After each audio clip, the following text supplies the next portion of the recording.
So, welcome, hardy survivors of last night's parties and people who have not yet left, to a so welcome to a discussion of a really important issue, how we finance net zero, moving from commitment to action.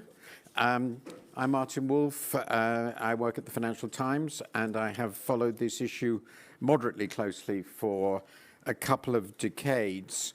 I think it's a very, very timely discussion, and we are in one of those phases which have become really the dominant experience of the last few years, perhaps longer than that, perhaps forever, in which urgent matters of the moment overwhelm what we think of as really important for the long term. So I think it's very, very important that we continue not only to discuss these issues, which I'll come to in a moment, but translate them from the important to the really urgent column, because otherwise we're going to fail pretty clearly.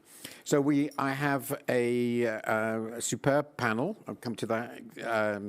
Who you'll be hearing from very soon. I'll just introduce them. To my left is Anne Richards, who's Chief Executive Officer of Fidelity International. To her left is Mark Carney, who's United Nations Special Envoy for Climate Action and Finance, and of course played a very big role in creating the Glasgow Financial Alliance for Net Zero, GFANZ, and whom I, of course, knew as Governor of the Bank of England, and I congratulated him yesterday on getting out in time. Of course, this mess would not have happened if he'd been there. To his left is Makhtar Diop, who's Managing Director and Executive Vice President of the International Finance Corporation, a central institution. And I was reminding him that I spent 10 reasonably happy years in the World Bank in the 70s, at the beginning of my supposed career. And of course, at that stage, we in the World Bank, but he has made the transition, he explains to me, always regarded the IFC with profound suspicion. I'm sure you recognize that, Makhtar. To his left is Celine Hewaya, who's the Group Chief Sustainability Officer at HSBC, an institution that has recently been in the news. And finally, to her left is David Schwimmer, who's Chief Executive Officer of the London Stock Exchange Group. So we've got a very broad panel with lots to say on this vital subject. All I'm going to say in introduction, because you didn't come here to listen to me, was that it seems pretty obvious that if we leave aside the fundamental question of political will, we have three things we need to fix this problem. Technologies that work. We've made a lot of progress on that, though there are still some pretty important holes, and lots of that's been discussed here. Incentives. I expect people, I know some people will talk about that. Do we have the necessary incentives? And finally, but definitely not least, last but not least, money, finance. And none of this will happen if people don't put money into it, public and above all, clearly private money. I've got here an estimate that it will need 50 trillion in incremental investment by 2050. That's actually, it sounds a very large sum. It's not quite as large as it sounds if it's over 30 years, but some of the figures I've seen are larger. Yeah. And I will leave others to decide that, but I've seen double that, and Mark will discuss that. Anyway, these is not trivial sums which will have to be invested to get a return for investors, and the sorts of institutions represented here will play a central role in bringing this about. Now, finally, my role, I'm the moderator, of course, but I'm also a journalist, and it is my role and my duty to be, and in this case I am, profoundly skeptical. Namely, So I will challenge their assertions about the things that are going to happen. We will talk till about 9:20 or so, and then we will have Q&A. This is not a large group. You're, I'm sure, all very, very informed, and I hope to get some lively questions. Please, just before we get there, I've made this comment very often.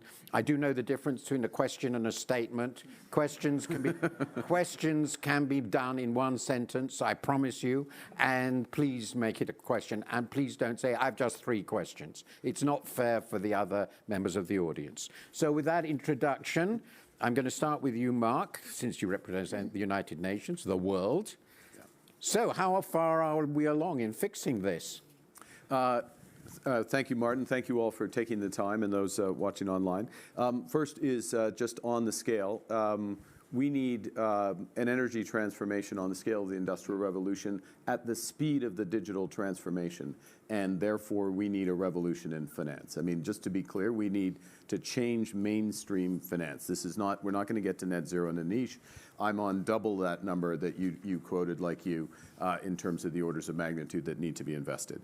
And if you think about what's the change, look, with the Industrial Revolution, what we had was fractional reserve banking, increased leverage and maturity transformation. You had central banks playing a new role, lender of last resort, and starting to supervise, and you had an international monetary system that was put together around the gold standard, and the Bank of England at the center of that. I just wanted to get that in there. Everything was fine with it. Now, what do we need for our financial system? We need to, instead of increased leverage, we need to reduce carbon leverage. Instead of maturity transformation, we need net zero alignment. And it's not just the banking system, it's the entire financial system. Central banks have a role, and supervisors in terms of disclosure, foundational things, and focus on transition risks, not credit risks. And then we do need a new international financial system, and Makjar can speak to that in terms of roles of blended finance, roles of carbon markets, carbon credit markets, offset markets. Now, where do we stand? GFANZ, thank you for mentioning the start.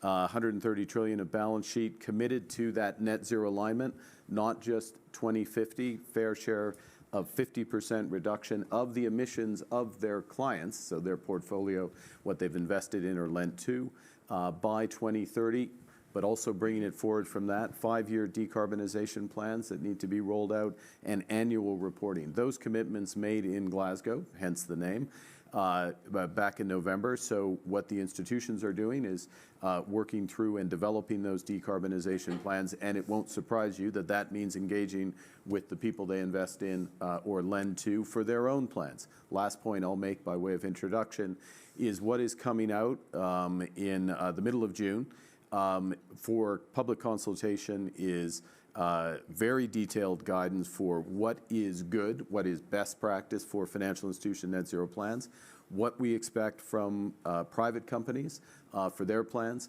what are the sectoral pathways, because after all, if you're transitioning, you have to align with a pathway along the route to net zero. Saying you're going to get there in 2050 doesn't do anybody any good. It's where you're getting to over the course of the next several years for alignment. And then the last point I'll make, and there's other elements to this, how you phase out stranded assets, et cetera. Last point I'll make by way of introduction is this is about real world decarbonization, not the false comfort of portfolio decarbonization. The easiest thing to do is to sell and walk away, make it somebody else's problem. The only way we're going to get here, and it is your challenge, I wouldn't say skepticism, but your challenge is right because of the scale of the issue. It requires engagement and putting money behind those companies who have plans to get emissions down. So thank you very much. Your opening fits into something that I've sort of thought and written about a lot, which is, I think, a helpful way of framing it at the biggest picture, which is my view is that we didn't have an industrial revolution in the 19th century, we had an energy revolution, from which industry followed. Namely, the revolution was the shift from essentially direct solar power to fossil fuels. And and the energy system has been the core of our rising prosperity ever since. And we basically want to re-engineer the entire energy system in 3 decades while still having a functioning economy. And I think that gives you a sense of the magnitude of this. I would like to talk to you, Anne, as representative of an important institution that fits into the challenge that Mark has specified. So can you do it? I don't know, but we're going to have a damn good go. Okay. I mean, that's the bottom line. I mean, I think credit to Mark. I mean, to your introduction of Mark, he is regarded as being a very, very lucky central banker. Just going to put that out there. So we're hoping he's going to be as lucky in his role that with the transformation that he's trying to engineer on this, because he's done an absolutely fantastic job. And unity is one of the key things that I think we're trying to aspire to. We can't do it as an investment house on our own. Mark can't do it alone. None of the people in this room probably can do it alone. We've got to try and collaborate. And a positive note on that is I see through GFANS and through some of the other collaborations that we work with, there is a great coalition of the willing to really try, but it's difficult. You don't want every financial institution designing their own framework. You don't want every country designing their own accounting standards. We've got to try and do the things that make it easy for people to do the right things in their business. So that's the first point. Transition frameworks, Mark touched on this, so important. We've got to tackle both the demand and the supply side, very much acknowledging that the transition is going to be more painful in certain areas. So as we change the supply of energy that you talked about, as we move to different forms of energy, we've got to try and get the investment into the communities that are going to be most impacted by that, so that you create the positive economic virtuous cycle of jobs and prosperity in those communities. We've also got to tackle the demand side, though, and I think that's where there is still a huge gap. We haven't got the demand side measures. We haven't got the firmness of conviction from governments to create the incentives and the nudges to help people make better choices on the demand side, which will be a huge accelerant in what we're trying to do here.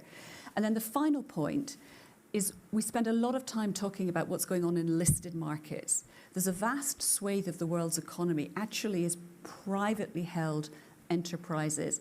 It's the SME sector in many, many economies. So we've got to help those parts of the economy do their heavy lifting and make it easy for them to do that heavy lifting, so that we can, again, try and get this acceleration and this virtuous cycle going. Coming back to your initial question, I don't know if we can do it. It's a wicked problem in a social science sense. No one actor can do it alone, and I think the only way we can really have a good shot at doing what we need to do to keep to that magical 1.5 degrees is if we keep trying to work together and persuade the doubters to play their part in giving this a shot, for all the reasons that you mentioned at the outset. So at this stage, I'd like to go to you, Makhtar. This is a point I have made in many, many presentations. I mean, this is, as is the job of journalists, oversimplifying, but essentially this is a developing country issue, in the sense that developed countries clearly created the problem. There's no doubt about that in the past. But if you look at it, where we are now in terms of global emissions and where everybody knows all the potential growth in emissions will come from, it will be from emerging and developing countries. What is more, the people in these countries, the vast majority of humanity, many live very energy poor lives, which has profound implications for their standards of living in many, many ways. So they clearly have a right, and I've written a lot about this recently, to a higher energy future. So there you are in the IFC. Where do you fit into that? I think really the core of the challenge. And how are we going to be able to meet that challenge? No, I think that I just will rebound on a couple of things that have been said. I think first on emerging economies, for me there is a lot of heterogeneity. Talking about the low-income countries that you have in Africa, and talking about the middle-income countries which are large emitters. Among those middle-income countries, those who are producing coal, for instance, and using it for electricity, and those who are only using coal for electricity generation. We have different categories and different instruments that we need to use to address those issues.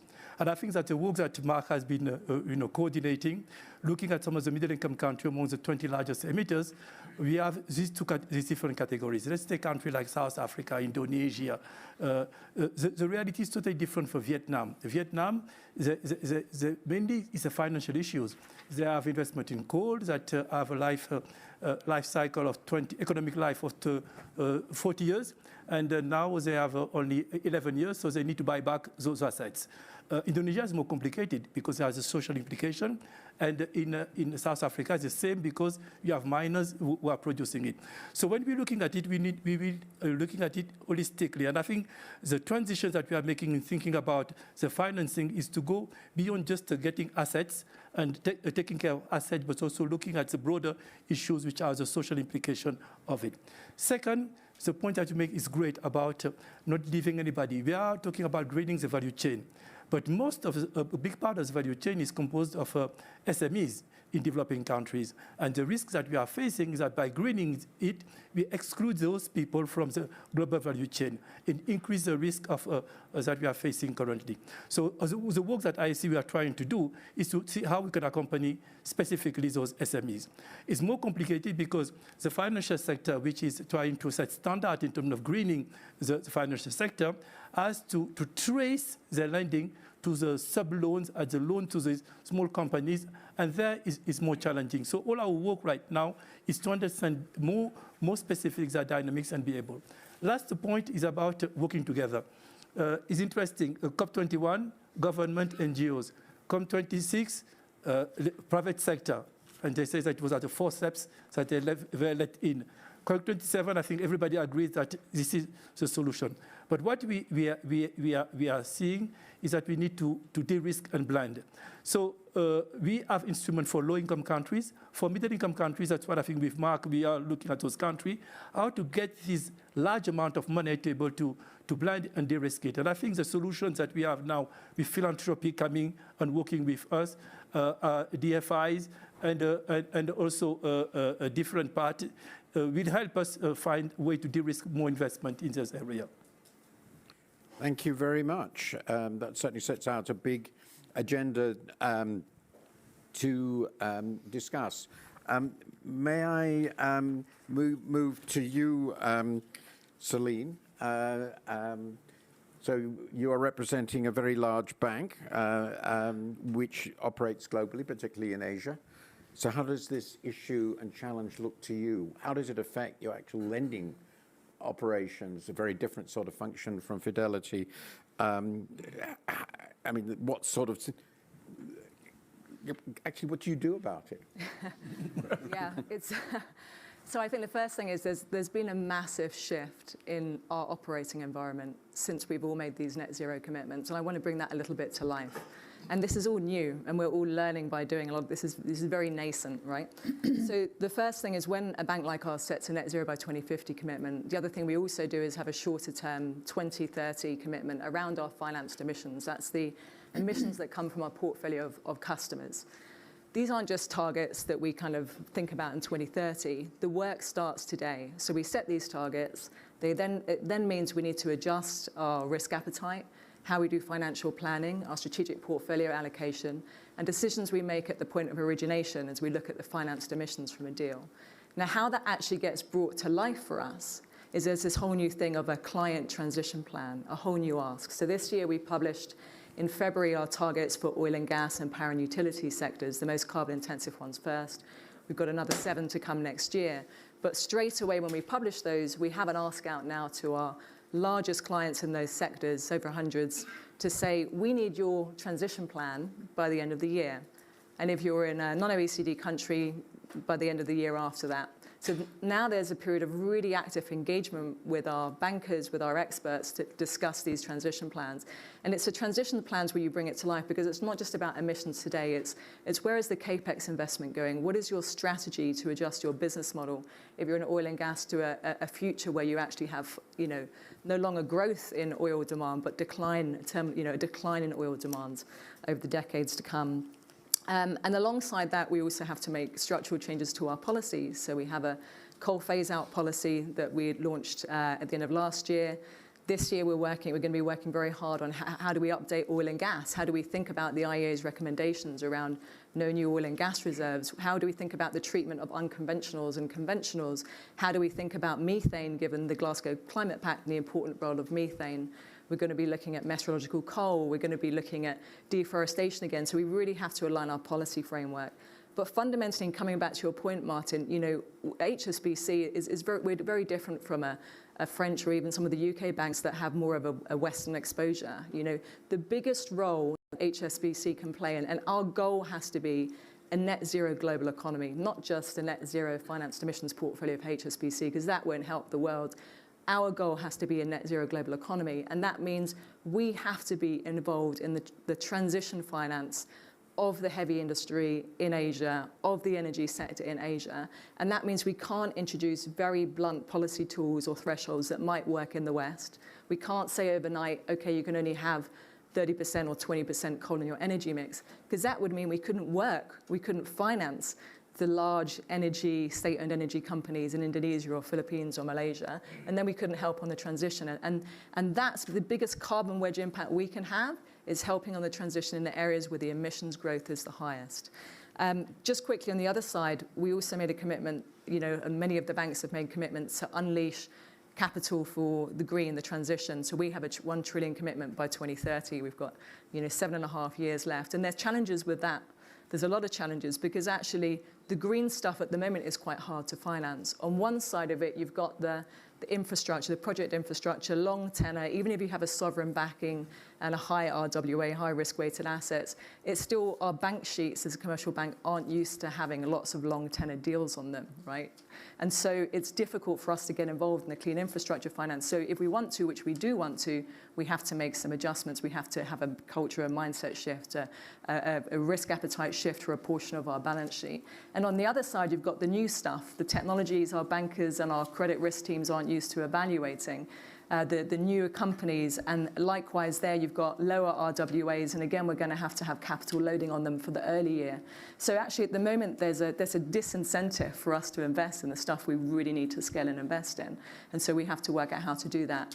And a big thing for us is building that new capability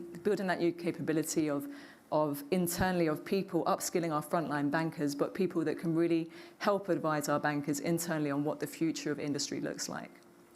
Thank you very much. Very good introduction to the many complicated issues. And finally, David, public markets. What role do they play? Well, Martin, I have to say, as Anne mentioned, it's about a lot more than just public markets, but a critical role for public markets, private markets, policymakers. London Stock Exchange Group, we're a financial markets infrastructure and data provider across the trade life cycle. In that role, we are an intermediary. We are an enabler. And within that space, we spend a lot of time dealing with issuers. We spend a lot of time dealing with investors, the allocators of capital. And a number of my fellow panelists have talked about the engagement, the dialogue that has taken place already, but also the need for more. So whether it's GFANS, whether it's Climate Action 100 Plus, a number of other different organizations have attempted to make this a clearer space, a more understandable transition, but we have a lot more work to do from that perspective. So, for example, in our interaction with issuers, there are a lot of issuers out there who do not understand the kind of transformation we are going through, the transformation the world has to go through. And by that, I mean a significant change in how capital is allocated, a change in the cost of capital based on sustainability, change in the cost of capital based on transition plans. So we've made big changes and a lot of progress in the last couple of years, but a lot more to do. And I would say similarly on the issuer side, on the investor side, those who have the capital and who are looking to allocate it, they are making enormous demands as part of this transition, and they don't always understand the impact that those demands have on the issuers. and the confusion it creates and the challenge that it creates. So there is a disconnect there. That is one thing that I am working on with a number of others in the industry. We have a work stream within GFANS on real economy transition pathways with a focus on the particularly high emitting sectors, aviation, steel, oil and gas.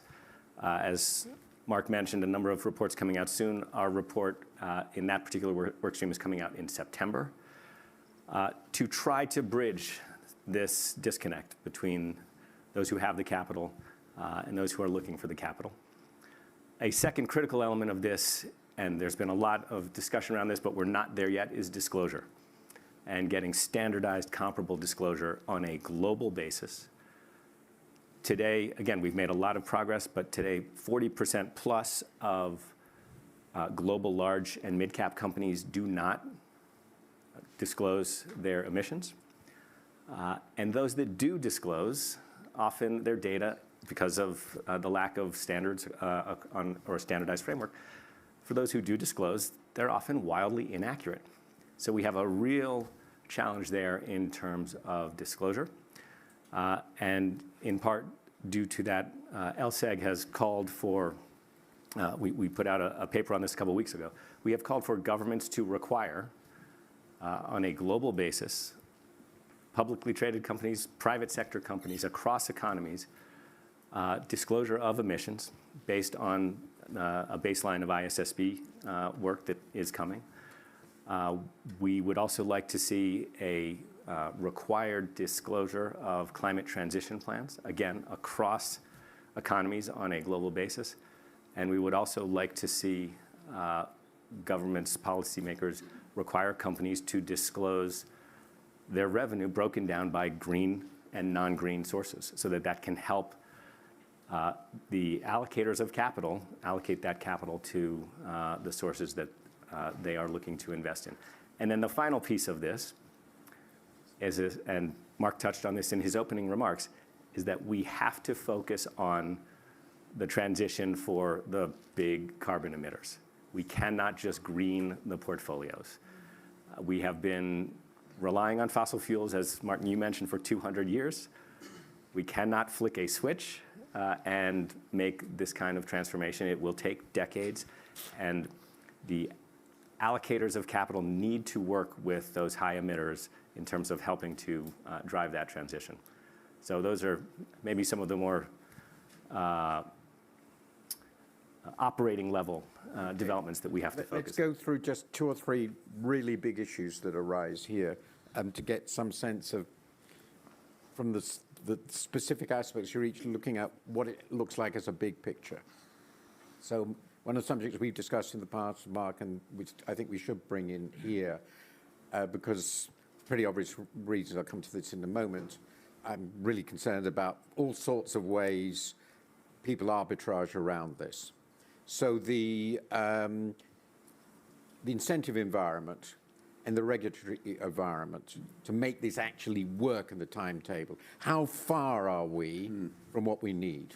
And what needs to be done? And obviously a fundamental role is government policy in this. I don't want to go into detail, but just, sort of people come to you and say, yeah, this is a lovely idea, but I can't make money doing this. Yeah, look, I think that it's fair to say that what happened at COP26 is the private sector moved ahead of governments. And there is some closure of the gap between the two, but governments need to move much, much faster. Part of that is around, and I'm just going to want to endorse everything that David just said about mandatory disclosure, mandatory net zero transition plans. That's where we need to go, and that's partly a role of government. But your core of your question is not that. It is about the incentives and the credibility of those incentives and the clarity around it. Let me give you a few examples quickly of what works and what has the impact. So yes, it does matter that 90% of global emissions are under some form of net zero commitment by countries. And that was a third of global emissions last time people got together at Davos. So a huge shift there. It does matter, those countries, the UK would be an example, EU, Canada is becoming an example, that mark to market their policies relative to their commitments. So they have independent bodies that check The Climate Change Commission I think that's the name of it in the UK, is probably the best example of this, and shows the gap between the policies and the commitments. And the question, of course, is for the private sector and all stakeholders is, well, are they going to close the gap?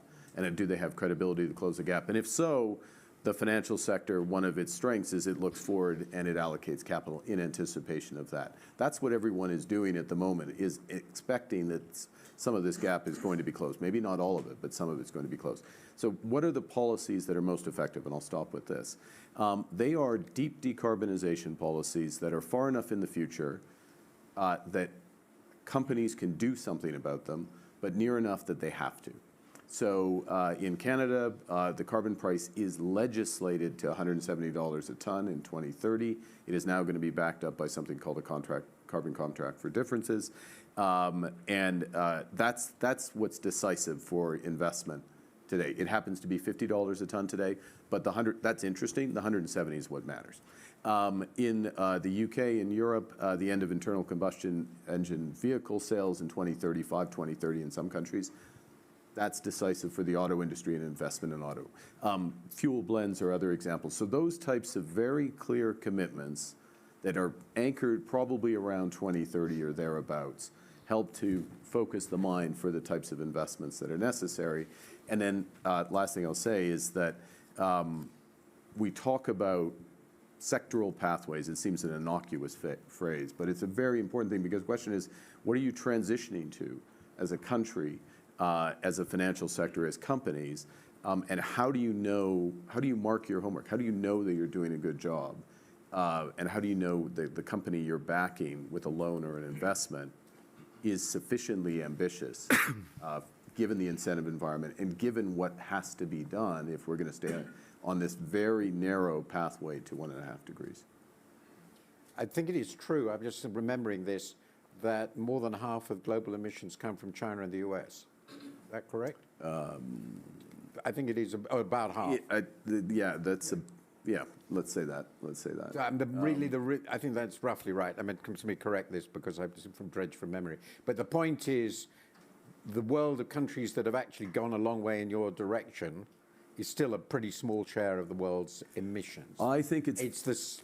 Yeah. I'm going to come to this with Mahtab because it's how the policy. That's a pretty big issue, isn't it? It's a big issue. I think that it is a big issue, although there is some of this progress in China, including with the ETS.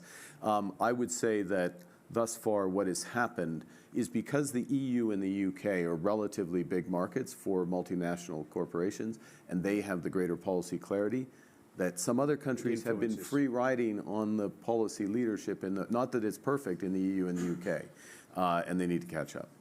There is this argument that we can't produce anything, but we're very good at exporting regulation. I won't go into that. It's a growth industry. It's a global public good. Yeah.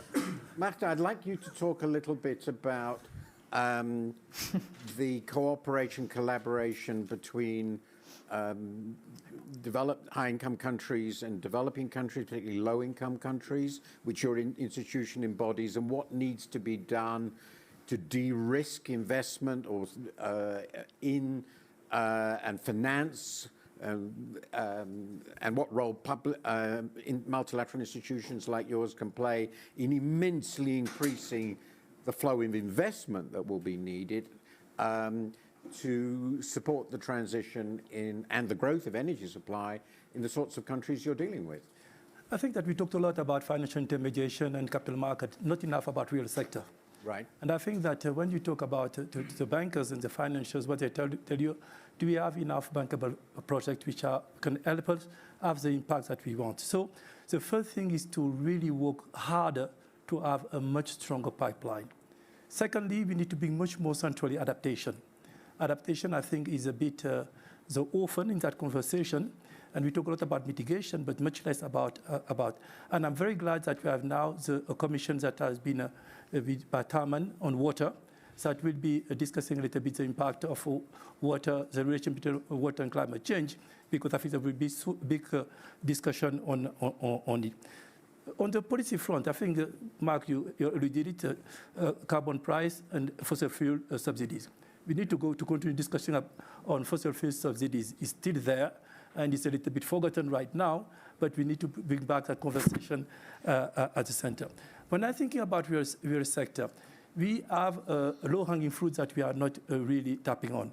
Gas flaring. We have huge amount of gas flaring which is here. And if the regulation was put in place in more advanced economy, we could do something about it. Cooling. If you look at the demand, the evolution of the demand in emerging countries, it happens that most of these countries are hot countries. So the demand for cooling and the impact on emission on things would be very little is done about it. In Glasgow, basically, we didn't have a panel on cooling. Yeah. Third, housing and norm.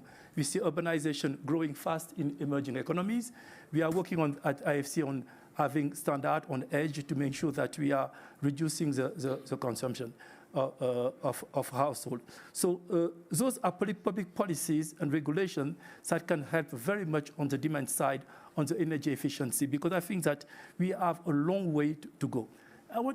There are some countries where we live where in winter you have to wear a t-shirt, and in your house, and in summer you have to put a sweater.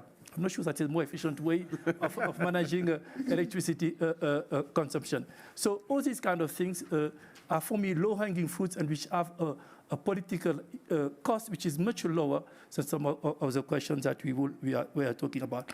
Lastly is having annual measurement, and there, Mark, I fully agree with you. Yep. When you look at the first generation of NDCs, it was nicely defined, longer term, not always very precise in terms of commitment.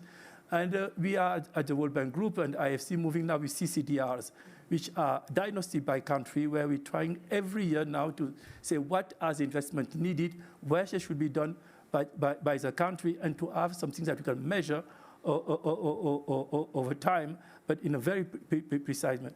Last thing, measurement. We're talking about measurement issues in listed companies. Think about measurement issues in emerging economies. You go in every Ministry of Environment in developing countries, and you ask them how they measure emission, and you leave the meeting with some big questions about really the measurement impact. So technical assistance accompanying those countries is important to be able to do the taxonomies that we need to have in countries. Extremely important points which underline even more the challenges we face. And let me ask you a question I've been meaning to ask somebody like you for some time, which goes something like this. You are a fiduciary. People put money with you, not because they may put money with you because they profoundly admire your climate goals, but they probably put money with you because they want you to make them rich. And that's your duty in a sense. Certainly not, you don't have a business if you make them poor. So how do you persuade them that your climate goals, the ambitions you have, are consistent with their goals and keep their money?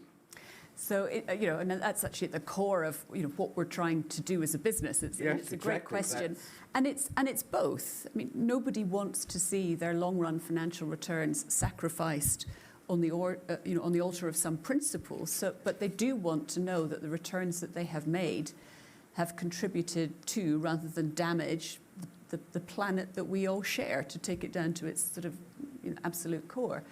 And I think it's interesting, if you look back over the last, I would say, 4 years. Now, clients are not absolutely unanimous in how they approach this. There are different approaches from different clients. So it's important to say that. There are different priorities in different parts of the world, and even within different client groups within that. But in general, if you look at the client meetings that we're having today and have been having over the last 2 years, it is almost never that you don't have sustainability raised as part of that conversation.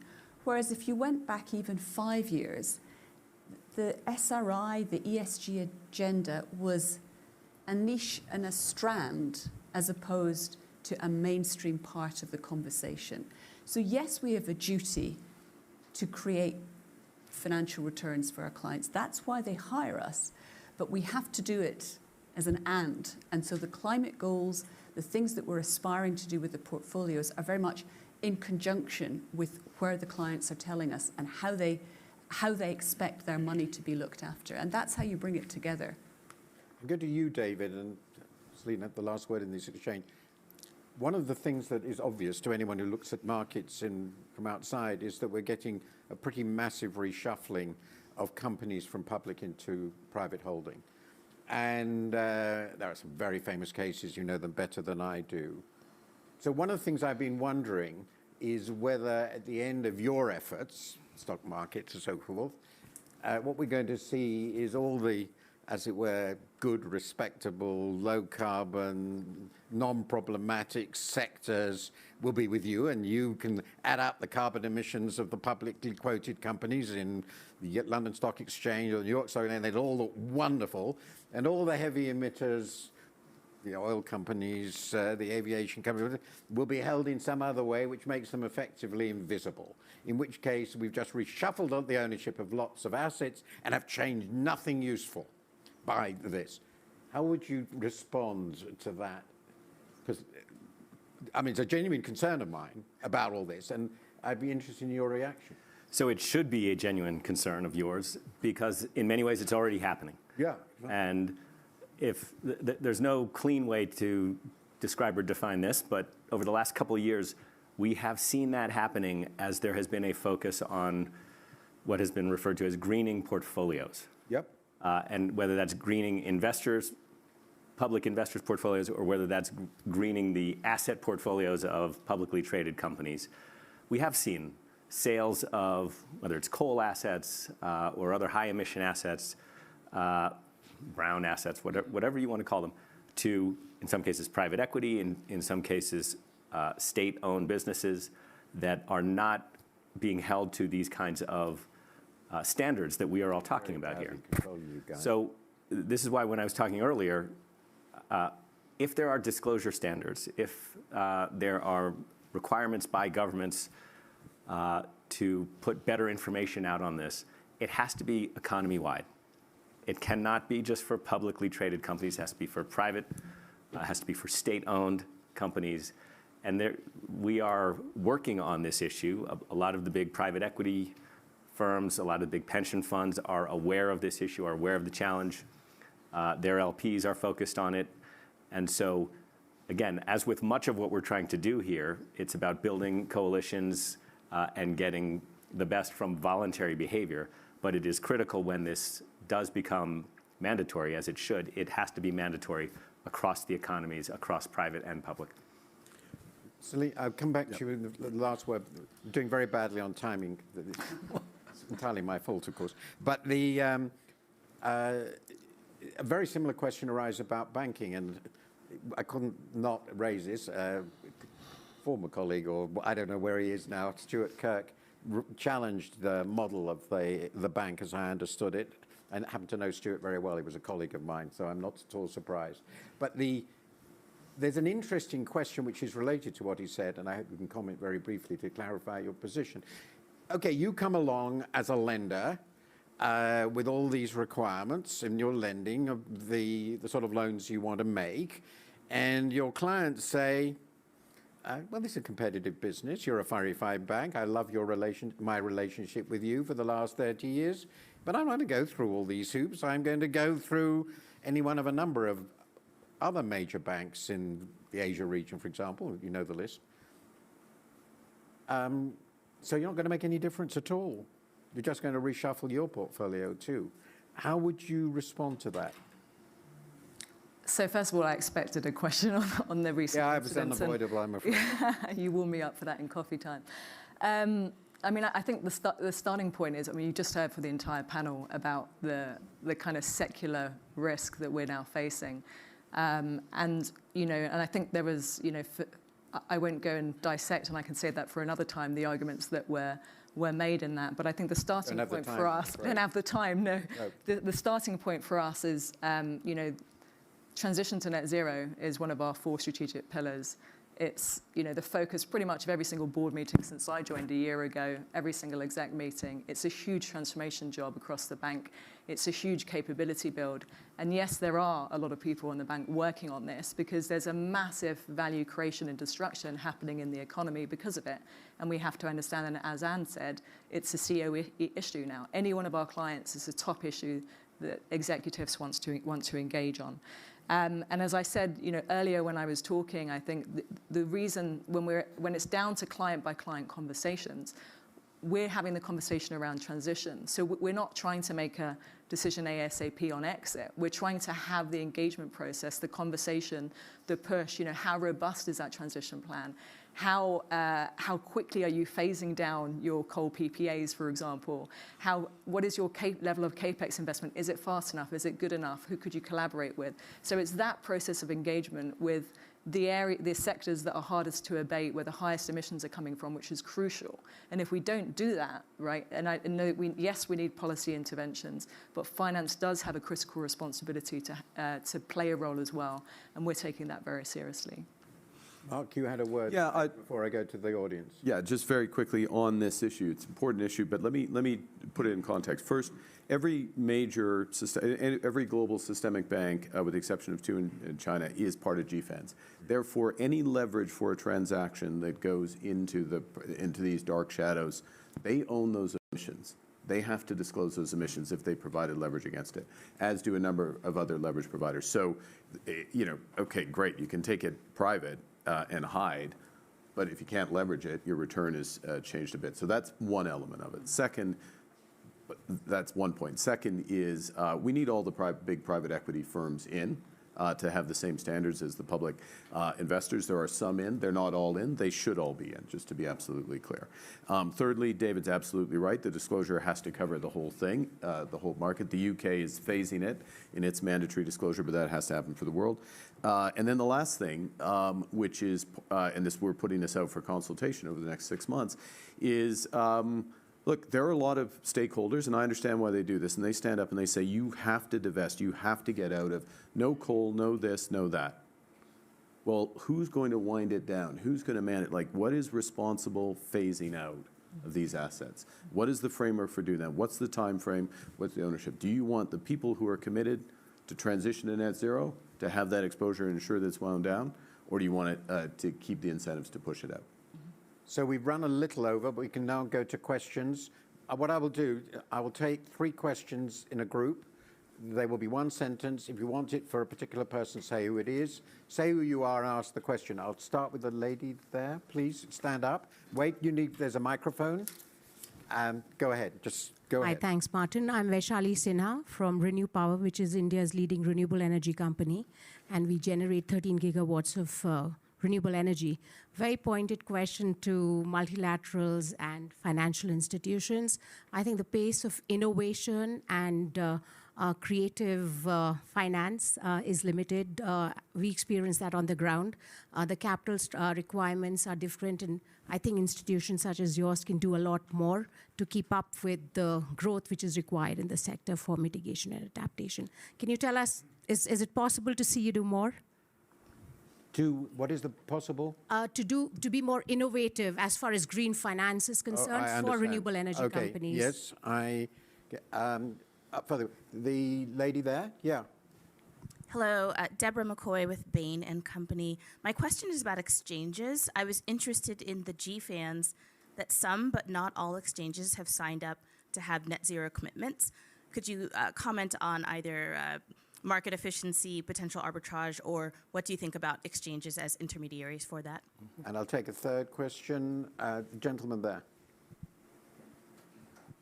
So my name is Slava. I'm CEO of a company called Mighty Buildings. We're decarbonizing the physical construction process with 3D printing and composite materials. I have a question to private banks. Are there any efforts to share quick wins and programs that really work to decarbonize the industries that are heavy emitters? Because I think the private sector can do a lot in sharing those and especially those that we verified. So this is about sharing information. Sharing information, building global database of quick wins and programs that help decarbonize the real industries, not just greenwashing or selling of carbon. So I'm going to start with Marta and Celine. Are you being sufficiently creative in, I think, particularly in the context of a very major developing country, India, but in green finance? Does it work well enough? I think it works. I mean, I'll give you a very specific example. Between 2012 and 2018 in Africa, the solar cost was in 2012 22 cents. With the support of IFC, the last auction at that time was at 6 cents. 6 cents. Since then, it went down to 1 cent. Just to show that the innovation that we brought was transparency, simplifying the contractual process, because one of the big problems that we have seen developers facing the time it takes to complete the preparation of a project. So we try to compress as much as possible the time, have standard documents, and that help a lot on bringing the bidding and the competition and the price down. In terms of financing, we are using a lot of blended finance. For low-income country, we do use what you call the private sector window, which is basically de-risking. And we are currently working closely with foundations, Rockefeller Foundation, Bezos Foundation, to increase the pot of money available to de-risk the cost of investing in green energy, particularly in low-income countries. So those are the type of innovations that we are having. In addition, we're expanding it to other part of other sectors. Blue. We have issued the first blue bond for Indorama recently, because we consider that also an important issue that we need to tackle in the climate change conversation. We are also ensuring that we are moving solely from green and bonds that we're issuing to social bond. And the very much the question that was asked about how we help country to transition and company to transition. Because part of this transition is to buy assets, but also to help on the social cost of the transition, which are linked to moving from a carbon-intensive activities. So this is the type of innovation, but we are welcoming new ideas. We would love to have new ideas. Celine, anything more on making this less ponderous? I mean, the top line issue is that we're not doing enough of it yet, anywhere near enough. No one is, right? If you think about, we've got a 40% increase in energy demand by the end of this decade, the amount we need to decline in coal in the energy mix, and now we've got the energy crisis on top. It was already a very unstable transition that we were in at the moment. We need whatever we can do to accelerate capital. So, as I mentioned before, it's not easy for banks to digest on our balance sheet these large project finance deals, even when we have sovereigns backing them. Policy environments are very important. I take the example of Indonesia, one of the most abundant areas in terms of renewable resource potential, but probably the most difficult geography to finance renewables in at the moment because of a number of different difficult policy things, from local content law to contract issues and things. So I think there's a combination of working with policymakers, working with DFIs. Magda and I are discussing a lot in terms of what we can do on the blended finance and innovation around there. But absolutely a huge focus. I think our attention and our appetite very much is to scale up what we can do in financing renewables and related infrastructure, grid infrastructure, and also things like hydrogen, which are going to be critical from an energy storage perspective. So, David, the role of exchanges. So Deborah's question raises a really important issue that applies to potential arbitrage among exchanges, but it could apply to potential arbitrage among regulatory regimes.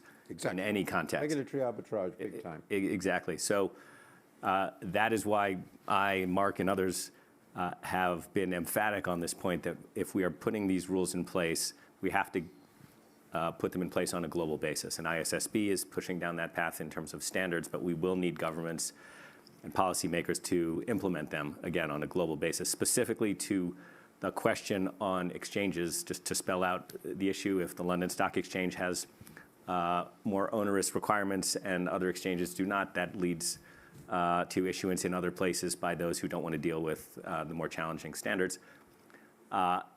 Your specific question was, are all exchanges in GFANZ? So a number of exchanges are in GFANZ, but I should point out GFANZ is a critical alliance here, but it is not the only one.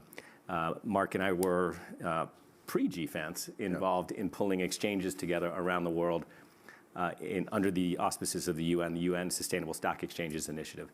And we do have exchanges all over the world. It's not every one, but it is most of the critical exchanges around the world who have signed up to model guidance aligned with TCFD as the ISSB moves forward, I would expect that we bring that alignment forward so that there is work across the exchanges to try to avoid that kind of regulatory arbitrage. But we need to avoid it across regulation as opposed not just in the context of exchanges. Does either any of you, particularly Mark and Ant, want to comment on information sharing? I could have a go at that one, actually, because I was just thinking, I think it's a great question. And I think it's particularly relevant when you look at fragmented industries. You mentioned construction. I think agriculture is another one. I think policy really helps at a government level in some of these industries. But playbooks help. And the development of sector-specific playbooks, which get quite granular and which then can be disseminated, and it will vary whether it's through trade associations or other mechanisms. But we have to actually drive at quite a granular level right the way down so that you're one step up from subsistence farming, for example, or your small-scale house builder in a developing country actually knows how to easily to make good choices that lower intensity in the materials that are used, the way that the buildings are put together or the way that the crops are actually managed, that they make it easy for them to make good choices, because at the moment it's quite hard. I think it's a great point. I don't know, Mark, if you'd add to that. 3 very quick points on it. One, there is an example on information sharing or common approaches around infrastructure, fast infrastructure, and one of the things GFANZ has done is gone through about 70 different types of approaches to this and said, these are the ones we think work best. But for the built environment, I think you were speaking to commercial real estate, it's something, but it's not everything. So sharing those best practices, developing that, and also on residential real estate and retrofitting, I think is hugely important. There's been some innovation on that. Secondly, very quickly, to the question about renewable and innovation, we do need more innovation at a country level. That's what these JET-P partnerships, we don't have time to go through it, but just if you remember that, and that's going to be a test case for that. And then actually, Martin, I should hand back so you've got time for more questions. I can take, I think, probably just one more question. This gentleman here, because I will be shot if I run over schedule, but if you're very brief, I might manage to. Thanks, Bastien. I'm a member of the Swiss Parliament, looking at net zero of Switzerland and also working at South Pole, looking at net zero of companies. So my question is, in financing net zero, where do you see the role of Article 6 and carbon credits in enabling this? Okay. Do you want to comment on that, Mark? Very quickly, yes. I think the carbon credit market can play an important role. It can give us 10, 15% additional carbon budget if done correctly. So it's a huge opportunity. It's not clear that we will have that market at scale. We need high integrity on the supply side. Good work's being done on that. The principles are going to come out. We implement that around. And then the question is, on the demand side, for companies, what's their responsibility? Is it only when they get to 2040, 2050, and they've done everything they can, that they have to offset, so-called offset, or should they compensate for their emissions along that journey? There is several orders of magnitude difference between those two. The latter has the prospect of creating a very large market for carbon credits and offsets, which extend from, as you would know, from nature-based solutions all the way through to breakthrough energy technologies. So, and the next, I would say, 12, 18 months are going to be critical, which path we choose. I'll take one more question. Lady there, yes, please. Please stand up. My name is Zainab Osman, Director of the Africa Program at the Carnegie Endowment in Washington, D.C. My question is mainly for Mark and maybe for Maktar. How do we expand private capital, private investments for climate action to emerging and developing economies? And I ask this question because Bloomberg had a report a couple of months ago saying that GFANZ has rich world bias. So I'm wondering if one thing that could help would be perhaps a greater clarity of roles among different financial institutions. So where development finance institutions such as IFC, etc., play a more de-risking role to allow private, investment banks, others, be able to operate in emerging markets. Would that help? So let me. Mark, you have 20 seconds. 20 seconds. Head on. I reject that characterization, the bias, first point. Second, GFAN's made clear we think we need to scale an additional $1 trillion a year, the world does, to the emerging and developing world if we're going to be on track. And you did this in your opening comments. The issue is, are we going to have structures that include blended finance and very clear elements of what is transition finance in the developing world, which is different than in the advanced world. We've made that clear. There's a new approach to this, which we're putting out in the next few weeks, and we're working with the MDBs, including very much the IFC, which is one of the leaders on this, in terms of how we develop this. So I should give the last time for. Yeah, Marta, 10 seconds, sorry. I agree with everything you said. Just add, we need also to think about developing the capital market in those countries. So part of it is that those capital markets are underdeveloped. So it limits also the ability to get those financing and intermediation. Yeah.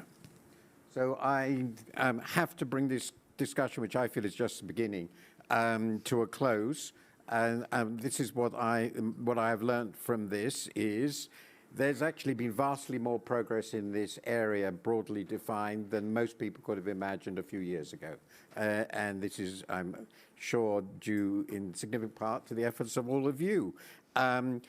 Second, this is unbelievably complicated, and it's a whole system issue. That's crucial. And the people who are here will play a part, but they will definitely not determine the outcome. And there are lots of people who aren't, as it were, here and committed, who will play a big part in determining the outcome, and I'm not clear they are committed. And that we have to remember that. We've got a long way further to go.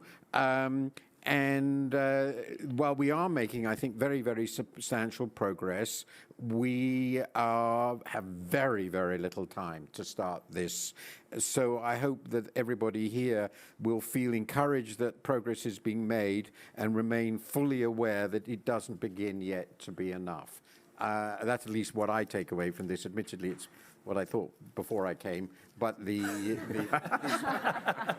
wonderful discussion and the issues that have been raised, which have been so clear and so well done, clarifies, I think, this sense, which is that, among many other things, complacency is an immense danger. So thank the panelists, thank you for listening, and I hope you've enjoyed it.